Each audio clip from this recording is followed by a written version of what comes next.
Beredar sebuah video yang memperlihatkan aksi Pasutri hendak mencuci 2 kasur menggunakan mesin cuci di laundry self-service.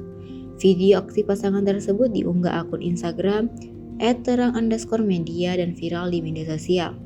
Mereka diketahui menggunakan layanan laundry self-service yang tidak sesuai untuk digunakan. Tampak dalam video kasur berwarna putih sudah masuk ke dalam mesin cuci, walaupun tabungnya tidak muat untuk menampungnya. Meski begitu, Pasutri tersebut tetap melanjutkan memasukkan kasur lainnya. Terlihat mereka berusaha melipat kasur berwarna hijau menjadi ukuran lebih kecil. Tidak menyerah, mereka kemudian mengangkat kasur hijau tersebut dan memasukkannya lagi ke dalam mesin cuci yang berada di atasnya. Walaupun kasur itu berhasil masuk, namun tidak sepenuhnya. Belum diketahui di mana lokasi video itu direkam. Namun unggahan tersebut cukup membuat warganet geram.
Download Tribun X sekarang, menghadirkan lokal menjadi Indonesia.